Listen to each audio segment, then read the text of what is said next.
10ನೇ ತಾರೀಕು ಗೊತ್ತಾದಾಗಿಂದ 15 ಲೀಟ್ರ್ ತೊಗೊಂಡು ನಾವು ಕಲೆಕ್ಟ್ ಮಾಡಿ ಕಳಿಸಿದ್ವಿ. ಜೊತೆಗೆ ನೀರನ್ನು ಕೂಡ ಪರೀಕ್ಷೆಗೆ ತಗೊಂಡಿದ್ದೀವಿ.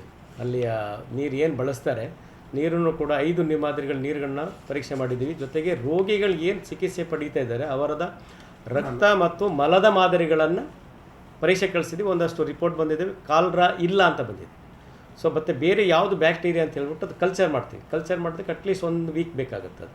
ಸೊ ಅದು ಆಗುತ್ತೆ. ನಂಬರ್ಸ್ ತಮಗೆ ನಾನು ಕೊಡೋದಾದರೆ 137 ಮಂದಿ ಇದುವರೆಗೆ ನಮಗೆ ಅಧಿಕೃತವಾಗಿ ಮಾಹಿತಿ ಸಿಕ್ಕಿರುವಂಥದ್ದು. ಅದರಲ್ಲಿ ಮಂಗಳೂರು 56, ಬಂಟ್ವಾಳ 73, ಪುತ್ತೂರು 8 ಜನ, ಕಡಬ 1.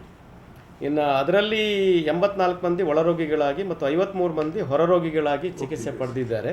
23 ಮಂದಿ ನಿನ್ನೆ ಸಂಜೆಯವರೆಗೆ ಅವರು ಬಿಡುಗಡೆ ಆಗಿದ್ದಾರೆ. ಯಾರೂ ತೀವ್ರತರವಾದಂತೇನೂ ಇಲ್ಲ. ಒಬ್ಬರು ಮಾತ್ರ ಹೈಲ್ಯಾಂಡ್ ಹಾಸ್ಪಿಟಲಲ್ಲಿ ಸ್ವಲ್ಪ ಒಂದು ನಿಗಾ ಘಟಕದಲ್ಲಿ, ಅಂದರೆ ICU ಅಲ್ಲ, ಸಪ್ರೇಟ್ ಇಟ್ಟು ಅವ್ರನ್ನ ಅಬ್ಸರ್ವ್ ಮಾಡ್ತಿದ್ದಾರೆ. ಅದು ಬಿಟ್ಟರೆ ಎಲ್ಲರೂ ಚೆನ್ನಾಗಿದ್ದಾರೆ. ನಾನು ತುಂಬೆ ಆಸ್ಪತ್ರೆ, ಬಂಟ್ವಾಳದಲ್ಲಿ ಒಂದು ಪೆರ್ಲಿ ಆಸ್ಪತ್ರೆ, ನಮ್ಮ ತಾಲೂಕು ಆಸ್ಪತ್ರೆಗಳಿಗೆ ಭೇಟಿ ನೀಡಿದ್ದೆ, ಹೈಲ್ಯಾಂಡ್ ಆಸ್ಪತ್ರೆಗೆ ಭೇಟಿ ಮಾಡಿದ್ದೀನಿ. ಇದ್ರ ಜೊತೆಗೆ ತಮ್ಮ ಮಾಹಿತಿಗಾಗಿ ಇದುವರೆಗೆ ಮಂಗಳೂರಿನ Colaco, Indira, SCS, Unity, Highland, Indiana, Father Muller's, Thumbe, PEC ಎಕ್ಕೂರಲ್ಲಿ ಕೂಡ ಟ್ರೀಟ್ಮೆಂಟ್ ತೊಗೊಂಡಿದ್ದಾರೆ. Father Muller medical college, Kanachur hospital, Yenepoya super speciality hospital Kodialbail, Netaji Yellappa hospital, Yenepoya medical college Deralakatte, ಇಷ್ಟು ಕಡೆ ಚಿಕಿತ್ಸೆ ಪಡೆದು. ಇದ್ರ ಜೊತೆಗೆ ಬಂಟ್ವಾಳದಲ್ಲಿ ಆಗಲೇ ನಾನು ಹೇಳಿದೆ, ಸೋಮಯಾಜಿ, ಪೆರ್ಲಿಯಾ ಪ್ರೈವೇಟು ಮತ್ತು ಸರ್ಕಾರಿ ತಾಲೂಕು ಆಸ್ಪತ್ರೆ ಒಂದು, ಪುತ್ತೂರಿನ 2 ಆಸ್ಪತ್ರೆಗಳು, ಒಂದು ಪ್ರಗತಿ, ಇನ್ನೊಂದು ಮಹಾವೀರ ಆಸ್ಪತ್ರೆ ಚಿಕಿತ್ಸೆ ಪಡೆದು. ಕಡಬದಲ್ಲಿ ಕಡಬ ಮೆಡಿಕಲ್ ಸೆಂಟರ್ ಅಂತ ಒಬ್ಬರು ಚಿಕಿತ್ಸೆ ಪಡೆದು. ಎಲ್ಲರೂ ಚೆನ್ನಾಗಿದ್ದಾರೆ, ಸ್ಟೇಬಲ್ ಇದೆ. ಇವತ್ತು ಮತ್ತೆ ನಾನು ಅಪ್ಡೇಟು, ನಾನು ಎಷ್ಟು ಜನ ಡಿಸ್ಚಾರ್ಜ್ ಆಗಿದ್ದಾರೆ ತೊಗೋಬೇಕಾದ್ರೆ ಬೆಳಿಗ್ಗೆ ಮತ್ತೆ ನಮ್ಮ ಸಿಬ್ಬಂದಿಗೆ ಹೇಳಿದ್ದೀನಿ. ಇದರ ಜೊತೆಗೆ ಇದು ಹೌದು ಹೌದು ಈಗ ಅಲ್ಲಿ ನಾವು ಕಳೆದ 3 ದಿವಸದಿಂದ ನಾವು ರೋಗಿಗಳ ಜೊತೆ ಮಾತಾಡಿದಾಗ ನಮಗೆ ತಿಳಿದು ಬಂದಿದ್ದು, ಬೋಂಡಾ ಜ್ಯೂಸ್ ಯಾರ್ಯಾರು ಕುಡ್ದಿದ್ದಾರೆ ಅವತ್ತು 8ನೇ ತಾರೀಕು ತೆಗೆದುಕೊಂಡು ಹೋಗಿ ಯಾರ್ಯಾರು ಕುಡ್ದಿದ್ದಾರೆ ಅವತ್ತು ಕುಡ್ದವ್ರಿಗೆ ಮಾತ್ರ ಎಫೆಕ್ಟ್ ಆಗಿರೋವಂಥದ್ದು. ಸೊ ಅದ್ರ ಜೊತೆಗೆ ಯಾರ್ಯಾರು ಒಂದು ಮನೇಲಿ 4 ಜನ ಕುಡಿದು 4 ಜನಕ್ಕಾಗಿದೆ. ಯಾವುದು ಒಂದು ಮಗು ಕುಡ್ದಿಲ್ಲ ಅಂತಂದರೆ ಅದಕ್ಕಾಗಿಲ್ಲ, ಚೆನ್ನಾಗಿದೆ. ಸೊ ಇದು ಇಂಡೈರೆಕ್ಟ್ಲಿ ಪಾಯಿಂಟಿಂಗ್ ಟುವರ್ಡ್ಸ್ ಇದು. ಜೊತೆಗೆ ಅಲ್ಲಿ ಏನಾಗಿರ್ಬೋದು, ಇದು ಮೇಲ್ನೋಟಕ್ಕೆ ಬೋಂಡಾ ಜ್ಯೂಸ್ ಕುಡಿದ ನಂತರ ಆಗಿರುವಂಥ ಘಟನೆ ಅಂಥೇಳಿ ಮೇಲ್ನೋಟಕ್ಕೆ ಕಂಡು ಬರ್ತಾ ಇದೆ. ಸೊ ನಾವಿನ್ನು ರಿಪೋರ್ಟ್ ಕೂಡ ನಾವು ಬರಬೇಕು. ರಿಪೋರ್ಟ್ ಬರದೆ ನನಗೆ ಹೀಗೆ ಆಗಿದೆ ಅಂತ ಹೇಳೋದು ಕಷ್ಟ ಆಗುತ್ತೆ. ಆ ದಿನನೇ ಆಗಿರೋ ಅಂಥದ್ದು ಅದು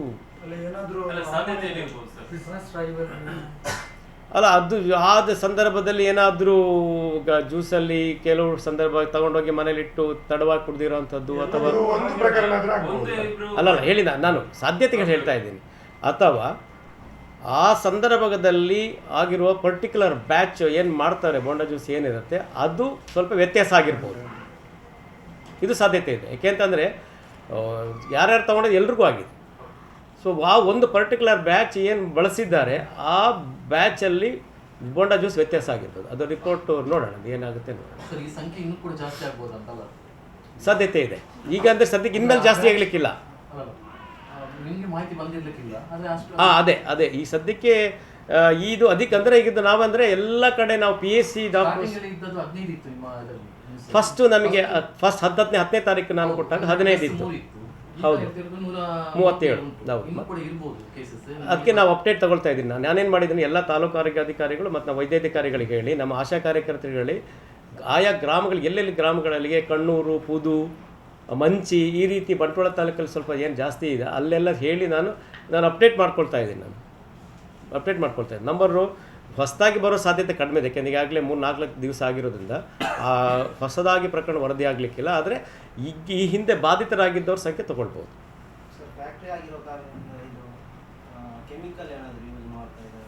ಈಗ ಅದೇ ಆ ನಿಟ್ಟಿನ ನಾವೇನು ಮಾಡಿದ್ದೀವಿ ಅಂತಂದರೆ ಕೆಮಿಕಲ್ ಅನಾಲಿಸಿಸ್, ಬಯೋಕೆಮಿಸ್ಟ್ರಿ ಅನಾಲಿಸಿಸ್ ಮತ್ತು ಬ್ಯಾಕ್ಟೀರಿಯಾಲಜಿಕಲ್ ಅನಾಲಿಸಿಸ್, ಅಂದರೆ ರೋಗಾಣುಗಳಿಂದ ಏನಾರು ಆಗಿದೆಯಾ ಅಥವಾ ಕೆಮಿಕಲ್ಸಿಂದ ಆಗಿದೆಯಾ ಅಥವಾ ಬಯೋಕೆಮಿಸ್ಟ್ರಿ ಅಂತ ಹೇಳ್ತೀವಿ, ಅಂದರೆ ಅದರಲ್ಲಿ ಬೋಂಡಾ ಜ್ಯೂಸಿನ ಮೂಲ ಏನಾರು ಸಮಸ್ಯೆ ಆಗಿದೆ, ಇದನ್ನು 3 ಆ್ಯಂಗಲಲ್ಲಿ ನೋಡೋದಕ್ಕೆ ನಾವು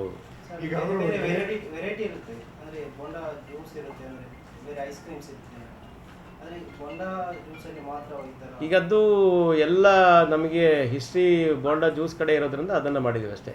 ಐಸ್ ಕ್ರೀಮ್ ಸರ್ ಒಂದು ಇನ್ಫಾರ್ಮೇಶನ್ ನಮಗೆ ಸಿಕ್ಕ ಮಾಹಿತಿ ಕೆಲವೊಂದು ಕೋಣಾಜಿ ಗ್ರಾಮಚಾವಡಿ ಆ ಕಡೆಯಲ್ಲಿ ಲೋಕಲ್ ಕ್ಲಿನಿಕ್ ಇದೆ ಎಲ್ಲ ಪ್ರೈವೇಟ್ ಆಗಿ, ಅಲ್ಲಿ ಹೋಗಿ ಅಂದ್ರೆ ಸಣ್ಣ ಅವ್ರಿಗೆ ಗೊತ್ತಿಲ್ಲ. ನನಗೆ ಇಬ್ಬರು ನಮ್ಮ ಗೊತ್ತಿದ್ದವರೇ ಅಡ್ಮಿಟ್ ಆಗಿ ಗ್ಲೂಕೋಸ್ ಕೊಟ್ಟಿದ್ದಾರೆ, ಅದೇ ಟ್ರೀಟ್ಮೆಂಟ್ ತೊಗೊಂಡಿದ್ದಾರೆ. ಟ್ರೀಟ್ಮೆಂಟ್. ಹೌದು ಹೌದು ಹೌದು, ಅವರ ಬಗ್ಗೆ ನಿಮಗೆ ಮಾಹಿತಿ ಅದನ್ನು ಹೇಳಿದ್ದು ನಾನು ತಗೊಳ್ತಾ ಇದ್ದೀವಿ. ಅವರು ಹೆಂಗೆ ನಿಮ್ಮನ್ನು ಕಾಂಟ್ಯಾಕ್ಟ್ ಮಾಡೋದು? ಅಲ್ಲ, ನಮ್ಮ ಆಶಾ ಕಾರ್ಯಕರ್ತರು ನನ್ನ ಫೋನ್ ನಂಬರ್ ಕೊಡಿ, ಮನೆ ಭೇಟಿ ಮಾಡ್ತಾ ಇದ್ದೀವಿ. ಇನ್ನು ನಂಬರ್ ಜಾಸ್ತಿ ನಾನು ಅದೇ ಹೇಳಿದ್ದು ನಾನು. ಅಂದ್ರೆ ಮೈನ್ ಆಗಿ ಲೂಸ್ ಮೋಷನ್ ಅಂತೆ. ಹೌದು, ಲೂಸ್ ಮೋಷನ್, ವಾಮಿಟಿಂಗ್, ಹೊಟ್ಟೆ ನೋವು, ಜ್ವರ, ಚಳಿ ಅಷ್ಟು ಇದೆ. ಎಲ್ಲ ವಾಂತಿ ಬಾಯಿ ಪ್ರಕರಣ ಸರ್. ಈಗ ಅಲ್ಲಿ ice cream selling outlet close ಮಾಡಿಸಿದ್ದಾರೆ. ಎಲ್ಲ ಎರಡು ಕ್ಲೋಸ್ ಆಗಿದೆ. ಅಲ್ಲ ಇಲ್ಲಿ ಸಿಟಿಯಲ್ಲಿ. ಹೌದೌದು, ನ್ಯಾಚುರಲ್ಸ್ ಕಾರ್ ಸ್ಟ್ರೀಟ್ ಹೇಳ್ತಿದ್ರಿ ತಾವು. ಕಾರ್ ಸ್ಟ್ರೀಟ್ ಮತ್ತೆ ಇಲ್ಲಿ ಕದ್ರಿ ಮಂಗಳೂರು ಸಿಟಿಯಲ್ಲಿ ಅದು ಐಸ್ ಕ್ರೀಮ್ ಮಾತ್ರ. ಐಸ್ ಕ್ರೀಮ್ ಔಟ್ಲೆಟ್ ಅಲ್ಲ, ಎಲ್ಲ ಕ್ಲೋಸ್ ಮಾಡಕ್ಕೆ ಹೇಳಿದ್ದೀವಿ. ಈಗ ಅವರು ಎಳ್ನೀರು ಕೊಡ್ತಾರಲ್ಲ, ಆ ಎಳ್ನೀರು ನೇರ ಇದು ಹೊಂಡ, ಅದಕ್ಕೆ ಏನಾದರೂ ಕೆಮಿಕಲ್ ಮಿಕ್ಸ್ ಮಾಡ್ತಾರೆ, ಅಂದ್ರೆ ಬೇರೆ ಈ ಪ್ರಿಸರ್ವೇಟಿವ್, ಅದಕ್ಕೆ ಅದನ್ನು ತಾಜಾ ಉಳಿಸಲಿಕ್ಕೆ ಏನಾದರೂ ಮಾಡ್ತಾರಾ? ಯಾವುದೋ ಪ್ರಿಸರ್ವೇಟಿವನ್ನು ಅವರು ನಾವಲ್ಲಿ ಹೋಗಿ ವೆರಿಫೈ ಮಾಡಿದ್ವಿ. ಏನು ತಯಾರು ಮಾಡ್ತಾರೋ ಅವತ್ತೇ ಡಿಸ್ಪೆನ್ಸ್, ಪ್ರಿಸರ್ವ್ ಮಾಡಿ ಇಡುವಂಥ ಪದ್ಧತಿ ಅಲ್ಲಿ ಇಲ್ಲ. ಪ್ರಿಸರ್ವ್ ಅಲ್ಲ, ಈಗ ಅದನ್ನು ಜನರಿಗೆ ಕೊಡುವ ಮಧ್ಯೆ, ಈಗ ಬೊಂಡ ನೀರು ಅದನ್ನು ತೆಗೆದ ನಂತರ ಜನರಿಗೆ ಕೊಡುವ ಮಧ್ಯೆ ಅದಕ್ಕೆ ಏನಾದರೂ ಆ್ಯಡ್ ಮಾಡ್ತಾರಾ ಅಂತ ಕೇಳ್ತೇವೆ. ಫ್ಲೇವರ್ಸು ಏನು ಹಾಕೋದಿಲ್ಲ ಅವರು, ಈವನ್ ಸಕ್ಕರೆ ಸಹ ಹಾಕೋದಿಲ್ಲ. ಕೆಡದಾಗೆ ಪ್ರಿಸರ್ವೇಟಿವ್ ಅಂತ ಕರಿತೀವಿ, ಅದು ಹಾಕೋದಿಲ್ಲ.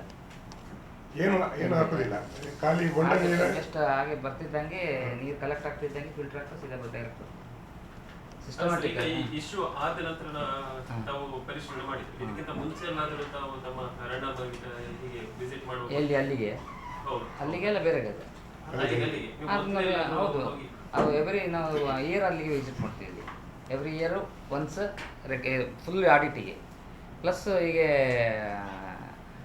ಅಲ್ಲಿ ಔಟ್ಲೆಟ್, ಐಸ್ ಕ್ರೀಮ್ ಔಟ್ಲೆಟ್ ಅದೆಲ್ಲ 6 ಮಂತ್ಸ್ಗೆ ಒಂದ್ಸರಿ. ಅದು ಮ್ಯಾನುಫ್ಯಾಕ್ಚರಿಂಗ್ ಇದೆಯಲ್ಲ ಅವ್ರದ್ದು. ಇದು ಪ್ರೂವ್ ಆದರೆ ಸರ್ ಏನಿರ್ತದೆ ಆಕ್ಷನ್ ಕರೆಕ್ಷನ್ ಯಾವುದು ಪ್ರೂವ್ ಆದರೆ ಇದು ಫುಡ್ ಸೇಫ್ಟಿ ಆ್ಯಕ್ಟ್ ಇದೆ ಇದರಲ್ಲಿ. ಅದು ಉಂಟು ಸರ್, ಇದರಲ್ಲಿ ನೀವು ಏನು ಮಾಡ್ತೀರಿ ಇಲಾಖೆ ಅಲ್ಲ, ಅದನ್ನೇ ಹೇಳ್ತಾ ಇದ್ದೀನಿ ನೋಡಿ. ಅದನ್ನು ಹೇಳ್ತಾ ಇದ್ದೀನಿ. ರಿಪೋರ್ಟ್ ಪಾಸಿಟಿವ್ ಬಂದರೆ ನಮ್ಮಲ್ಲಿ ಒಂದು ADC administrative court, ADC additional DC court ಅಂತ ಒಂದಿರುತ್ತೆ. ಅಲ್ಲಿಗೆ ಈ ಸಬ್ ಸ್ಟ್ಯಾಂಡರ್ಡ್ ಅಥವಾ ಬಂದರೆ ಅವರಿಗೆ ಫೈಲ್ ಪುಟ್ ಅಪ್ ಮಾಡಿ ನೋಟಿಸ್ ಇಶ್ಯೂ ಮಾಡಿ, ಯಾರು ಇದು ಮಾಡಿದ್ರೆ ಅವರನ್ನು ಕರೆಸಿ ವಿಚಾರಣೆ ಕರೀತಾರೆ ADC ಕೋರ್ಟ್. ಅವ್ರು ಲಾಯರ್ ಇರ್ಬೋದು ಅಥವಾ ಯಾವ ಥರ ಬಂದು ಅಲ್ಲಿ ಆರ್ಗ್ಯುಮೆಂಟ್ ಆಗುತ್ತೆ. ಅದು ಸರಿ ಇಲ್ಲ ಅಂತ ಕಂಡು ಬಂದರೆ ADC 5 ಲಕ್ಷದವರೆಗೆ ದಂಡ ಹಾಕ್ತಾರೆ. ಅದು ಅನ್ಸೇಫ್ ಅಂತ ಬಂತು ಅಂತ ಇಟ್ಕೊಳ್ಳಿ, ಇನ್ ಕೇಸ್ ಲೀಗಲ್ ಸ್ಯಾಂಪಲಲ್ಲಿ ಅನ್ಸೇಫ್, ಮತ್ತು ಕ್ಲಿಯರ್ ಕಟ್ ಲೀಗಲ್ ಸ್ಯಾಂಪಲ್ ಸೀದಾ ಅವ್ರು ಅನ್ಸೇಫ್ ಬಂದರೆ ಸೆಷನ್ ಕೋರ್ಟಲ್ಲಿ ಪ್ರೈವೇಟ್ ಕೇಸ್ ಬುಕ್ ಮಾಡೋದು.